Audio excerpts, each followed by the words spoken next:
Assalamualaikum warahmatullahi wabarakatuh. Alhamdulillahi rabbil alamin. Wa bihi nasta'inu ala umuri dunya waddin. Asyhadu an la ilaha illallah wahdahu la syarika lah. Wa asyhadu anna Muhammadan abduhu wa rasuluhu wa la nabiyya ba'dah. Allahumma salli wa sallim wa barik alaihi wa ala alihi wa ashabihi wa sallama tasliman katsira amma ba'du. Ikhwani fid din wa akhwati fillah, rahimani wa rahimakumullah. Hadirin wal hadirat, Bapak Ibu kaum muslimin, para pendengar radio online Palopo Mengaji, demikian pula dengan Radio As-Sunnah Kabupaten Bone yang ikut merilai. Semoga Allah Subhanahu wa Ta'ala senantiasa mencurahkan rahmatnya kepada kita semua. Walhamdulillah, kita bersyukur kepada Allah atas segala limpahan nikmat dan karunia-Nya, yang dengan nikmat dan karunia tersebut kita dapat melaksanakan seluruh aktivitas dan kegiatan dalam keseharian kita. Olehnya, di antara doa atau ungkapan yang biasa diungkapkan oleh Rasulullah SAW tatkala beliau mendapatkan suatu nikmat, yaitu beliau berkata, Alhamdulillahilladzi bi ni'matihi tatimmus shalihat. Segala puji bagi Allah yang dengan nikmat dan karunia-Nya maka sempurnalah amalan saleh. Yakni seluruh kegiatan kita, termasuk diantaranya, dan itu yang paling pokok adalah amalan saleh atau ibadah, itu seluruhnya dapat kita laksanakan tentunya disebabkan oleh nikmat dan karunia Allah Subhanahu wa Ta'ala. Olehnya, kita tidak boleh menyombongkan diri, tidak boleh merasa bangga dengan prestasi ibadah yang telah kita raih atau telah kita kerjakan, yang mungkin menurut pandangan kita melebihi apa yang kita lakukan, melebihi dibandingkan yang dilakukan oleh orang lain. Ketahuilah, semua yang kita lakukan itu semuanya bisa kita laksanakan tentunya disebabkan oleh nikmat dan karunia Allah Subhanahu wa Ta'ala. Kemudian, walhamdulillah, kembali di kesempatan petang hari ini di penanggalan 14 Sya'ban 1441 Hijriyah, di hari Selasa. Kembali kita melanjutkan pelajaran dari kitab Al-Fiqhul Muyassar, yang khusus kita mempelajari tentang kitab Siyam, yaitu hal-hal yang berkaitan dengan ibadah puasa. Ini sebagai bekal untuk menyongsong bulan suci Ramadan yang kurang lebih 2 pekan ke depan, insyaallah ta'ala.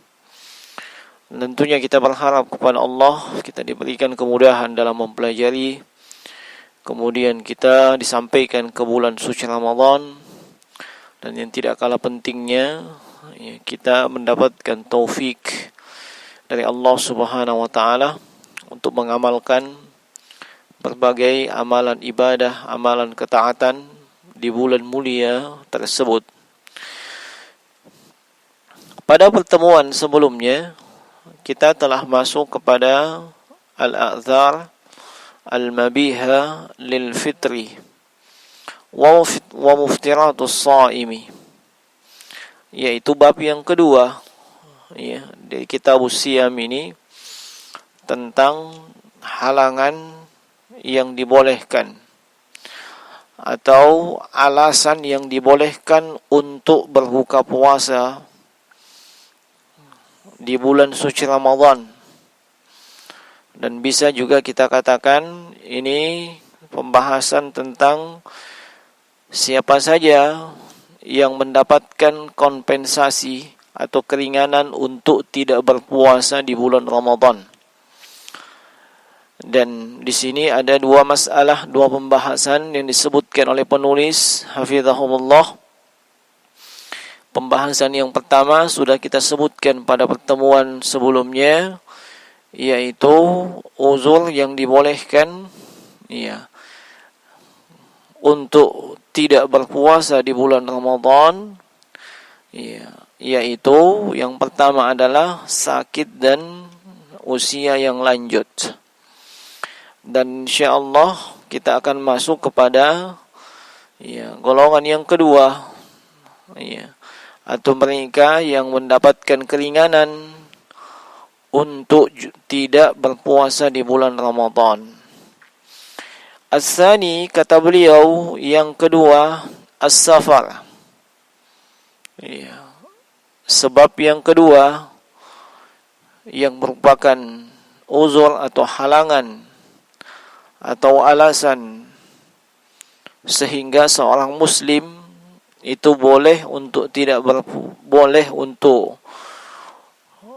berpuasa adalah ketika ia sedang melakukan safar atau perjalanan. Fayubahu lil musafiri al-fitr fi Ramadan. Maka dibolehkan bagi seorang yang musafir, seorang yang melakukan perjalanan, untuk berbuka atau tidak berpuasa di bulan suci Ramadan. Wa yajibu alaihi al-qadha, dan wajib atasnya untuk mengganti, berdasarkan firman Allah Subhanahu wa taala, faman kana minkum maridan aw ala safarin fa'iddatun min ayyamin ukhra. Maka barang siapa di antara kalian yang sakit atau dalam keadaan melakukan perjalanan, maka hendaknya dia menghitung, dan itu dia ganti pada hari yang lainnya. Demikian pula firman Allah Subhanahu wa taala, faman syahida minkum asy-syahra falyasum wa man kana maridan aw ala safarin fa'iddatun min ayyamin ukhra. Siapa saja di antara kalian yang menyaksikan asy-syahr atau bulan, maka hendaklah dia berpuasa. Dan barang siapa yang mengalami sakit atau dalam perjalanan, hendaknya dia mengganti pada hari yang lain, yakni di luar bulan suci, di luar bulan suci Ramadan. Nah, wali qaulihi sallallahu alaihi wasallam liman sa'alahu anis siyami fis safar. Demikian pula berdasarkan hadis, yang hadis ini bentuknya adalah qauliyah atau sabda atau ucapan Nabi sallallahu alaihi wasallam terhadap orang yang bertanya kepada beliau tentang puasa di waktu safar. Nabi katakan, in syi'ta fasum wa in syi'ta fa'aftir. Jika kau mau silahkan kamu berpuasa, dan jika kamu mau silahkan kamu berbuka. Nah, hadits ini dikeluarkan oleh Imam Al-Bukhari. Dan asalnya hadits ini yang bertanya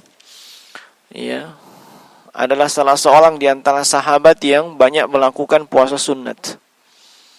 Maka Nabi memberikan jawaban seperti itu. Wa kharaja ila Makkah sha'iman fi Ramadan. Akan tetapi Nabi sallallahu alaihi wasallam beliau pernah keluar melakukan perjalanan menuju Makkah, dan itu di bulan Ramadan, dalam keadaan beliau berpuasa. Falamma balagal qadid aftara. tatkala beliau sampai di sebuah tempat yang bernama Al-Qadid. Al-Qadid ini tempat yang di situ terdapat mata air. Nah, maka beliau pun berbuka puasa. Fa'aftaran nasu, dan kaum muslimin atau para sahabat yang ikut ketika itu bersama dengan beliau itu pun ikut berbuka puasa. Hadits ini juga dikeluarkan oleh Imam Al-Bukhari dalam sahihnya.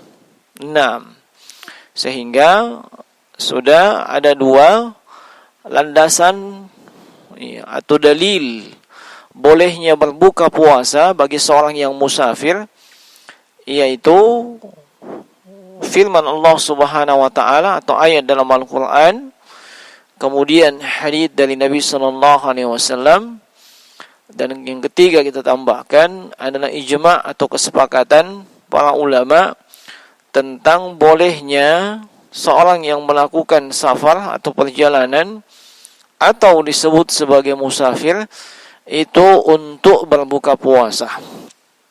Nah, ini disepakati oleh para ulama dan tidak ada silang pendapat di kalangan para ulama terkait dengan pembolehan tersebut.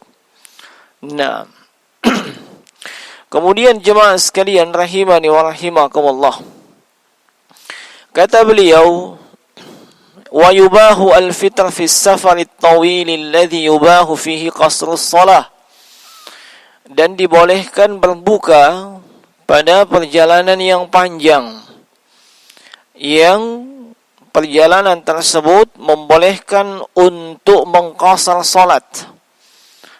Dan ini adalah penukilan dari kitab Al-Mughni yang ditulis oleh Imam Ibnul Qudama rahimahullah.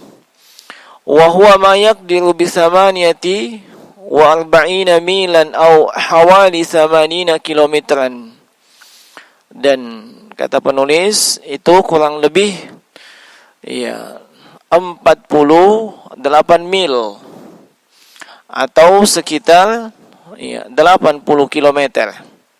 Nah, jemaah sekalian rahimani wa rahimakumullah, sekedar untuk flashback untuk mengingat kembali apa yang dimaksud dengan safar.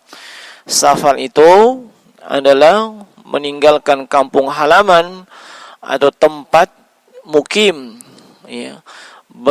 menuju ke suatu tempat yang lain, atau bermaksud untuk menuju ke sebuah tempat yang lain, dan antara tempat mukim atau kampung halamannya itu ada jarak, yang jarak tersebut membolehkan untuk mengqasar atau memendekkan ibadah salat. Nah, ini disebut dengan safar atau perjalanan. Adapun jarak dikatakan sebagai sebuah safar, sebagai sebuah perjalanan, ini diperselisihkan oleh para ulama dengan perselisihan yang cukup banyak. Sangat banyak sekali pendapat di kalangan para ulama yang menyebutkan tentang batasan seseorang itu dikatakan safar, yakni jarak yang ditempuhnya. Kenapa terjadi perselisihan yang sangat banyak? Sebab tidak ada dalil yang sharih dari Nabi sallallahu alaihi wasallam yang menyebutkan tentang hal tersebut. Kebanyakan hadis-hadis, dan itu umumnya hadis yang disebutkan dan dijadikan landasan oleh para ulama yang dengannya mereka berhujjah, adalah yang menyebutkan tentang safarnya Nabi sallallahu alaihi wasallam pada satu tempat. Maka tempat tersebut dengan Madinah pun dihitung berapa jaraknya. Maka diambillah kesimpulan sekian mil. Kemudian di dalam hadis yang lain, Nabi melakukan perjalanan, Nabi kemudian singgah dan mengqasar. Maka diukurlah di situ, diambillah kesimpulan sekian mil. Adapun dari lisan Nabi sallallahu alaihi wasallam tidak pernah beliau ucapkan bahwa jarak sekian mil, jarak sekian kilometer itu adalah jarak safar. Nah, olehnya jemaah sekalian, yang lebih tepat dalam permasalahan ini jemaah sekalian, seperti yang diungkapkan oleh Syekhul Islam Ibnu Taimiyah rahimahullahu taala dan juga para ulama lainnya, bahwa jarak perjalanan atau safar itu kembali kepada urf atau kebiasaan yang berlaku di tengah masyarakat pada umumnya. Kalau masyarakat pada umumnya menganggap perjalanan dari kota A ke kota B itu adalah safar, dan itu ditandai dengan membawa bekal, membawa persiapan dan semisalnya, maka itu dihukumi sebagai safar atau perjalanan. Tetapi kalau perjalanan dari kota A dan ke kota B, masyarakat atau umumnya, masyarakat menganggap itu bukanlah safar, maka kita tidak bisa katakan itu adalah sebuah safar. Adapun kapan seseorang dikatakan safar, yaitu ketika seseorang meninggalkan tapal batas tempat dia bermukim. Tapal batas tempat dia bermukim. Dan batasannya sampai dia kembali ke tempat mukimnya. Selama ia tinggalkan tempat mukim atau kampung halamannya, maka selama itu dia dihukumi safar.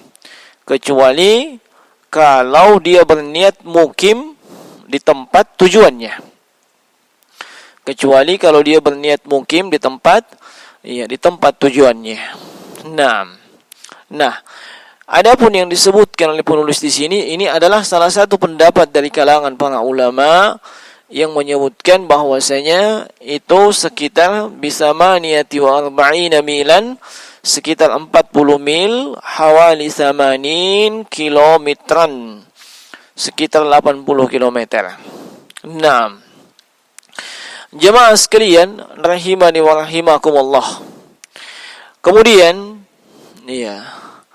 was-safarul al-mabihu lil fitri fi Ramadan huwa safarul mubah. Dan safar yang dibolehkan untuk berbuka atau tidak berpuasa di bulan Ramadan itu adalah jenis safar yang mubah. Safar yang mubah. Fa in kana safarun ma'siyatin aw safaran yuradu bihi at-tahayilu ala al-fitr, lam yabihu lahu al-fitr bihadha as-safari. Apabila safar atau perjalanannya itu adalah dalam rangka bermaksiat, atau dia sengaja melakukan safar supaya dia bisa berbuka puasa, dia tidak berpuasa, maka kata penulis, dia tidak dibolehkan untuk berbuka. Dia wajib untuk tetap berpuasa ketika melakukan jenis perjalanan ini. Nah, jemaah sekalian rahimani wa rahimakumullah, yang namanya safar atau perjalanan memang disebutkan oleh sejumlah fuqaha atau ulama dari ahli fikih, bahwasanya safar itu ada beberapa jenis. Walaupun hukum asalnya adalah mubah melakukan safar atau perjalanan, tetapi hukum ini bisa berubah menjadi makruh, bisa berubah menjadi sunnah, bisa berubah menjadi wajib, bahkan bisa berubah menjadi diharamkan.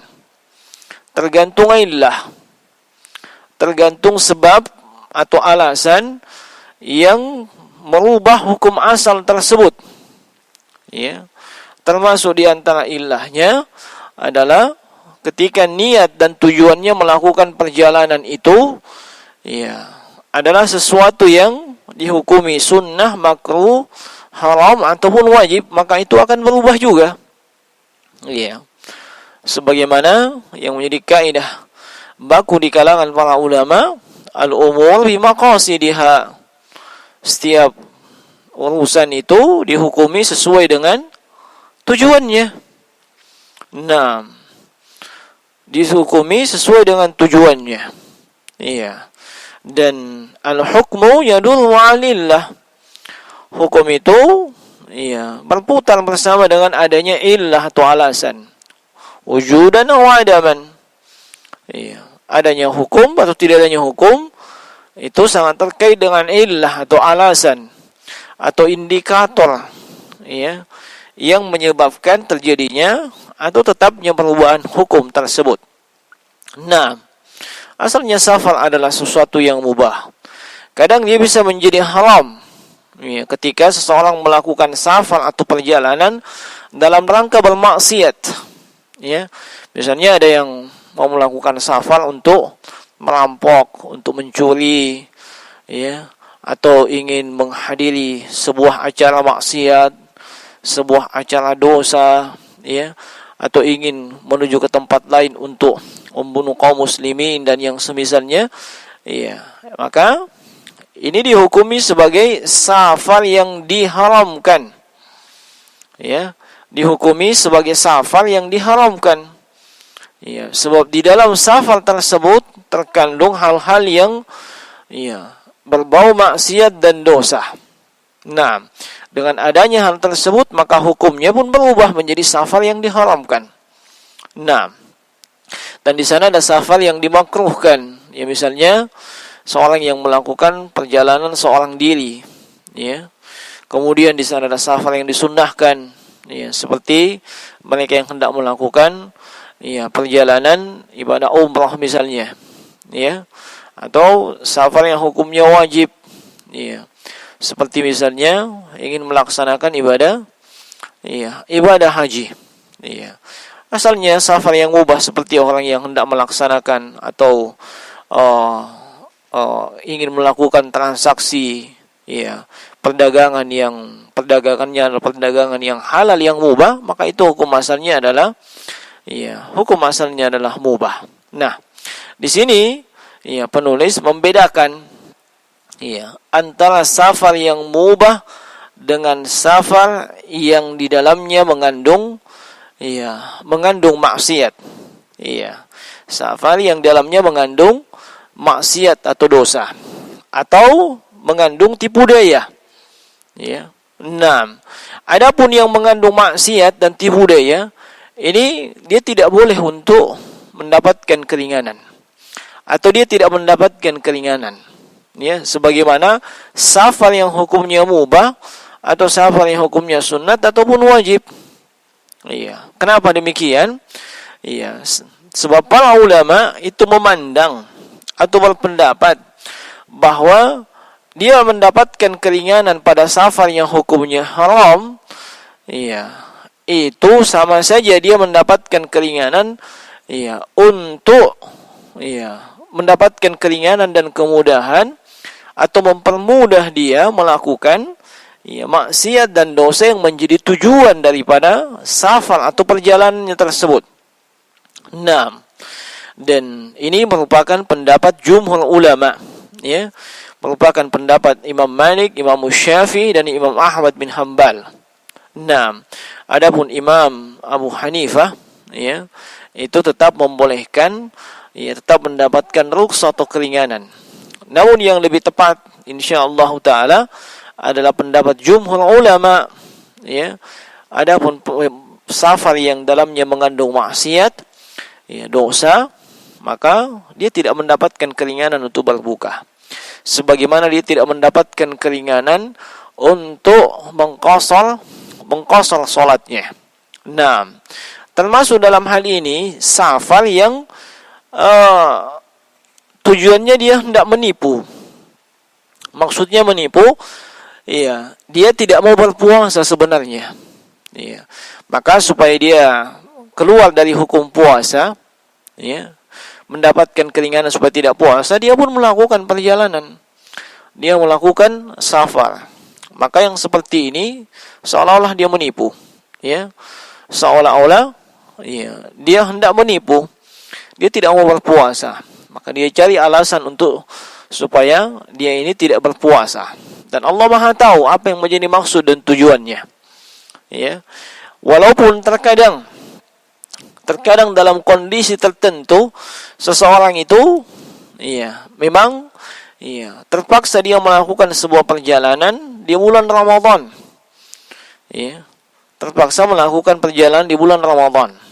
Nah, dan kalau perjalanan tersebut adalah perjalanan yang mubah ataupun sunnah ataupun yang wajib, ala kulli hal, tetap mendapatkan keringanan untuk tidak berpuasa, namun dia mengganti pada hari lain di luar Ramadan, sebagaimana dia mendapatkan keringanan untuk mengqasar atau memendekkan salat yang rubaiyah. Nah, wa in shoma al-musafiru sahha shaumahu wa ajzahu. Kata penulis, kalau seorang musafir itu berpuasa, maka puasanya sah, dan dia mendapatkan pahala daripada puasa tersebut. Nah, li hadithi Anas radhiyallahu ta'ala anhu, hal ini berdasarkan hadits Anas bin Malik radhiyallahu anhu, kunna nusafiru ma'an Nabi sallallahu alaihi wasallam. Kata beliau, kami pernah melakukan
subhanahu wa ta'ala.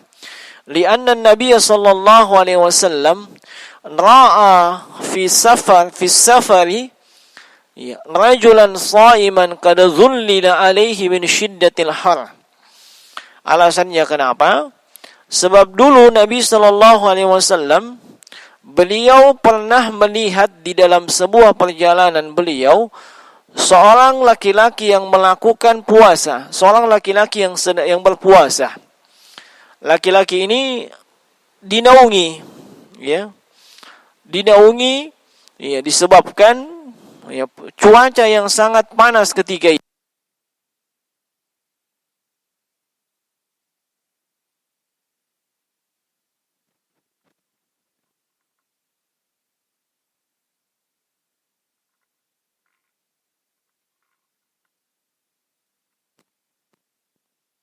Panas ketika itu. Kenapa? Sebab dia sedang berpuasa. Maka faqala Nabi sallallahu alaihi wasallam, maka berkata Nabi sallallahu alaihi wasallam, "Laisa minal birri as-siyam fis safar." Tidak termasuk kebaikan itu berpuasa ketika melakukan perjalanan.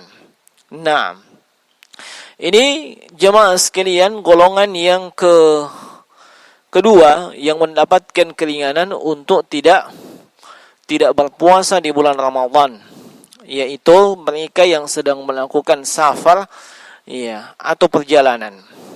Di sini mungkin muncul pertanyaan, mana yang lebih utama? Orang yang musafir itu, berpuasa atau berbuka? Kalau tadi sudah disebutkan boleh musafir itu berbuka, boleh juga dia berpuasa, tinggal dikondisikan. Nah, sekarang pertanyaannya, mana yang lebih utama? Iya. Kalau soal boleh, ya insya Allah boleh hal tersebut berdasarkan dalil-dalil yang ada. Musafir kalau tidak merasa berat silahkan, boleh dia berpuasa, ya. Walaupun dia merasa berat, tapi tidak mendatangkan mudarat bagi dia, boleh dia berpuasa. Bahkan disebutkan puasanya itu sah insyaallah taala. Tinggal yang menjadi pertanyaan, mana yang lebih afdal? Ya, mana yang terbaik? Mana yang lebih utama bagi seorang yang musafir? Ya, apakah dia berpuasa atau berbuka? Ya. Asy-Syaikh Muhammad bin Shalih Al-Utsaimin rahimahullahu taala di dalam Asy-Syarhul Mumti itu menjelaskan bahwa yang paling afdal itu dari orang yang sedang melakukan perjalanan, apakah puasa atau tidak, adalah hendaknya dia melihat mana yang paling memudahkan untuk dia. Mana yang paling memudahkan untuk dia. Mana yang paling memudahkan untuk dia. Sehingga di sini dilihat, ya, bahwasanya hal tersebut ada rinciannya. Ya. Rinciannya yang pertama, jika kondisi berbuka dan puasa sama kedudukannya. Ya. Kondisi berbuka dan kondisi berpuasa sama. Ya. Maksudnya, ya, kalau dia puasa tidak begitu menyulitkan juga. Ya. Dia berangkat pakai mobil, mobilnya ber-AC. Kemudian naik pesawat, cuma 1 jam saja dari pesawat, pesawatnya ber-AC. Tiba di bandara, kemudian dijemput dengan kendaraan yang ber-AC. Nyaris tidak mendapatkan kesulitan yang berarti. Ya. Kemudian sampai di apartemen, sampai di hotel dan seterusnya.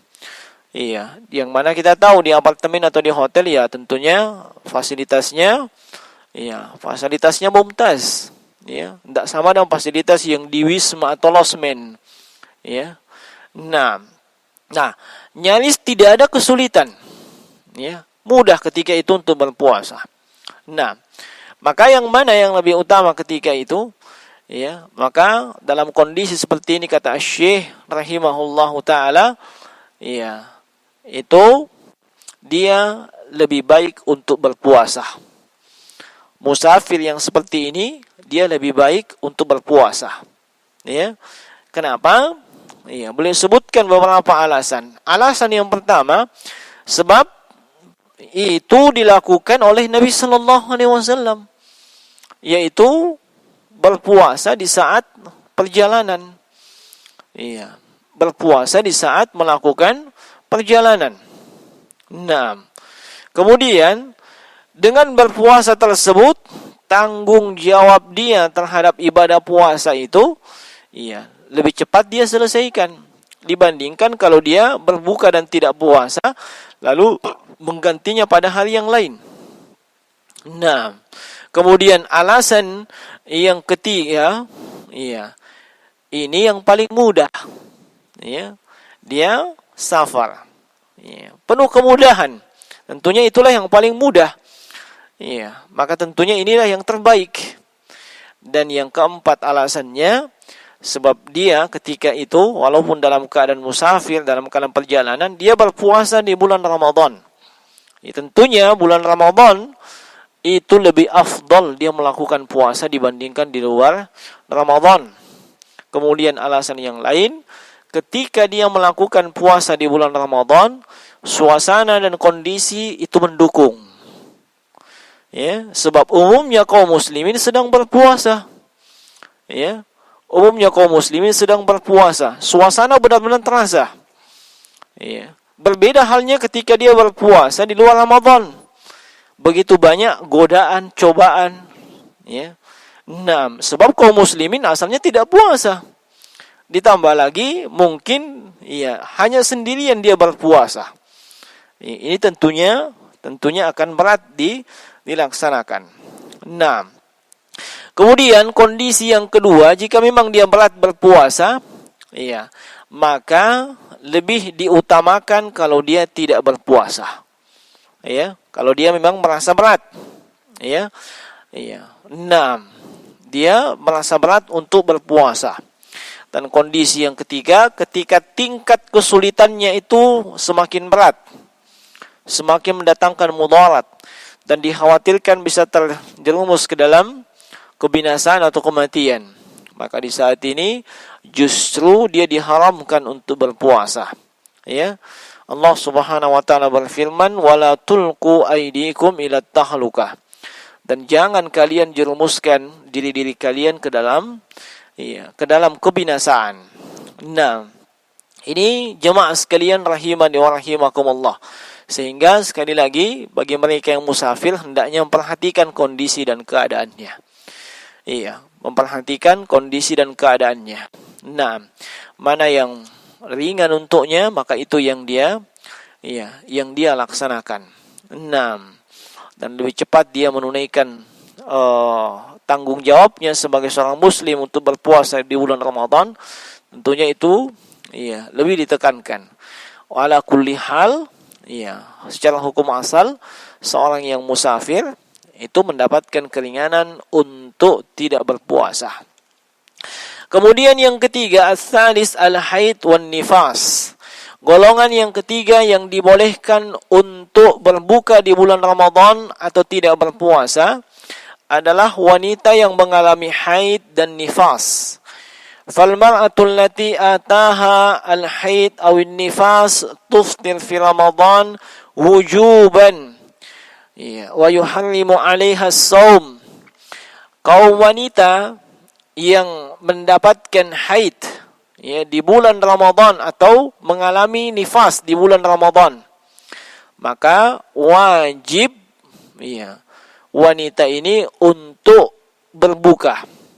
Wajib wanita ini untuk tidak berpuasa. Diharamkan dia berpuasa. Nah, walau shamat lam yasihhu minha. Kalaupun wanita yang haid atau wanita yang nifas ini ngotot atau ngeyel untuk puasa, maka puasanya itu tidak sah. Li hadithi Abi Sa'id Al-Khudri radhiyallahu ta'ala anhu. Hal ini berdasarkan haditsnya Sa'id Al-Khudri radhiyallahu anhu, anna Nabi sallallahu alaihi wasallam qala, bahwa Nabi sallallahu alaihi wasallam bersabda, alaysa idza hadat lam tusalli wa lam tasum. Bukankah ketika kau mengalami haid engkau tidak salat dan engkau tidak puasa? Fadzalika min nuqsani diniha. Dan itulah kekurangan daripada agama dari kaum wanita. Naam. Wa yajibu alaihima al-qada liqauli Aisyah radhiyallahu ta'ala anhuma kana yusibuna dzalik fa nu'mar biqada'is shaum wa la nu'mar biqada'is salati. Naam. Wajib untuk mengqada. Wanita haid, wanita nifas ini mengqada, mengganti. Naam. Ini berdasarkan ucapannya Aisyah radhiyallahu ta'ala anha. Beliau mengatakan, kami dulu mengalami hal tersebut, yakni mengalami haid, dan mengalami nifas. Adapun hukum haid itu sama dengan hukum nifas. Nah, fa nu'mar biqada'is shaum, kami diperintah untuk mengganti puasa. Wala nu'mar biqada'is shalah, tetapi kami tidak diperintah untuk mengganti yang namanya salat. Nah, jemaah sekalian rahimani wa rahimakumullah, ini golongan yang ketiga yang mereka ini boleh untuk tidak berpuasa. Nah, dan ini khusus untuk kaum wanita. Khusus untuk kaum wanita dan tidak mungkin dialami oleh yang namanya kaum pria. Lalu muncul pertanyaan. Pertanyaan ini kadang hampir setiap menjelang atau di dalam bulan Ramadan selalu ada. Apa itu? Apa hukumnya seorang wanita mengkonsumsi obat untuk menahan haidnya? Apa hukumnya seorang wanita mengkonsumsi obat untuk menahan haidnya? Maka para ulama itu ketika menjawab hal tersebut, di antaranya mereka mengatakan, hukum asalnya wanita tersebut tidak perlu minum ya, obat penahan haid. Hukum asalnya dia tidak perlu minum obat penahan haid. Ya, hendaknya mengikuti fitrah yang Allah fitrahkan kepada dirinya. Nah, kemudian di antara ulama yang lainnya, ketika menjawab pertanyaan tersebut, mereka mengatakan, boleh mereka, kaum wanita yang mengalami haid ini, mengkonsumsi obat penahan haid dengan syarat. Dengan syarat yang pertama, bahwasanya obat tersebut tidak mendatangkan mudarat. Tidak mendatangkan efek samping negatif kepada si wanita. Dan yang kedua, hendaknya itu tidak mengganggu stabilitas hubungan suami istri antara si wanita tersebut dengan suaminya. Tidak mengganggu stabilitas hubungan suami istri atau hubungan biologis antara dia dengan suaminya. Nah, ini jemaah sekalian rahimani wa rahimakumullah yang mungkin bisa kita sampaikan di kesempatan ini, dan insyaallah taala kita cukupkan, dan pembahasan berikutnya itu kita lanjutkan pada sesi yang berikutnya.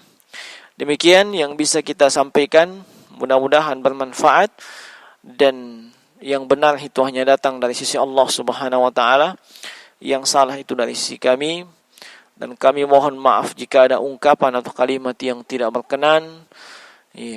Kami tidak bermaksud untuk menyinggung siapa-siapa, dan kami juga tidak bermaksud untuk menyudutkan siapa-siapa.